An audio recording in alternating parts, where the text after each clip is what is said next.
Hi, I'm Bonnie Birdsall, Director of Communications for the Champlain Valley School District. Joining me today are Elaine Pinckney, Jean Jensen, and Lynn Jonick. I will be asking some questions to each of them, and our goal is to help inform our communities about the proposed school district's budget. What are the CVSD board's budget goals this year? The board tasks the administration with two goals when setting their budget goals. The first is a financial budget goal. That is predominantly related to the health and salary benefits that we provide for our employees. The second half of that financial goal is holding all other costs to the cost of inflation. In terms of our educational goals, we strive to develop a budget that meets the mission that we've set for our school district. Equity and autonomy between and among schools is very important to the board.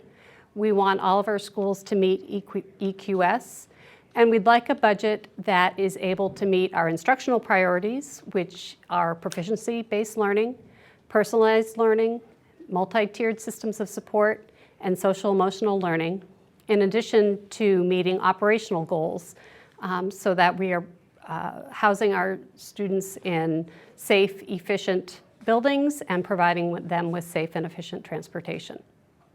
How much is the proposed budget increasing and why? The budget's going up 4.4%. It's driven primarily by salaries for faculty and staff, a 13.2% increase in the cost of health insurance, a small increase in the cost of goods and services. There's also an increase in special ed, which is partially offset by state revenues. Is there anything different in this year's budget compared to last year's? So there are a couple of significant things that are different in this year's budget. At the K-8 level, the board has added resources to our early literacy initiative.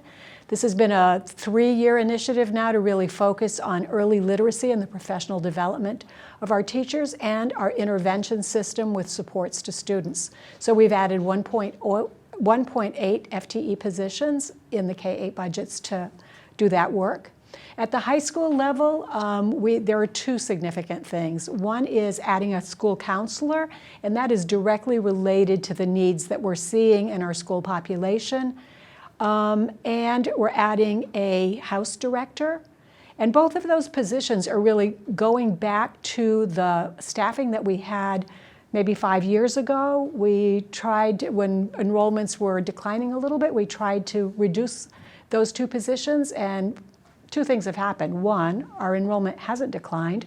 We're back up to where we were, and we've realized that wasn't the best way to structure both our counseling services and our leadership services. So those are two areas that are going to have a significant positive impact for our students. We hear enrollment is decreasing across the state. Is that true for CVSD? So people have asked if our enrollment is steady in the Champlain Valley School District, and the fact is we are not seeing the decline in enrollment that many other parts of the state are seeing and that the overall projection for the state is indicating. At CVSD, basically, for all intents and purposes, our enrollment is flat. Might be changes from one school to another, but overall we're still at about 4,000 students. If the budget is going up by 4.4%, why are my taxes going up more? So the budget's going up 4.4%, but you won't see that exact number on your tax increase. There are two reasons for this. The first is that taxes are not set on the budget, but on something called net cost per equalized pupil. CVSD is fortunate to have a slightly increasing number of equalized pupil count, which when coupled with the board's conservative fiscal plan, lowers the community's tax exposure to 3.2%. Changes in the state funding calculation lower this even more to a 1-cent increase on the equalized tax rate. Offsetting this good news is a 2-cent decline in the consolidation incentive our district receives. The largest impact on local tax rates is the CLA, or Common Level of Appraisal, which is the adjustment the state makes to assessed property values so that they reflect current market values. Property values in our community are continuing to rise, and the adjustment is applied to the tax rate. Can you tell us about the proposed capital construction bond? This year we do have a capital construction bond on the ballot. This bond will address needs at all of our schools because all of our towns are responsible for maintaining the 6 buildings that make up Champlain Valley School District. I would encourage you to go to our website to see further details on all of the projects that will be addressed through this bond. How will my local school budget be voted on now that we're a consolidated school district? As a consolidated district, we have just one budget for all of our schools. After voting concludes on town meeting day, all of the ballots are brought to CVU where they are commingled and then counted by the Board of Civil Authorities from each town.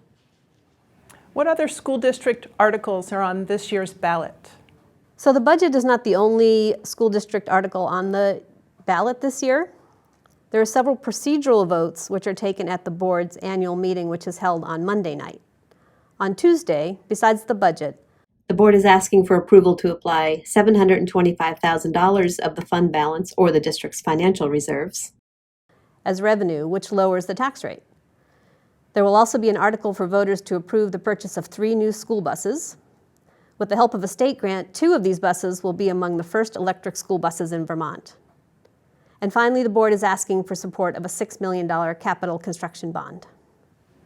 Thank you very much for watching this video, and I encourage you to get out and vote either on or before March 3rd. Thank you.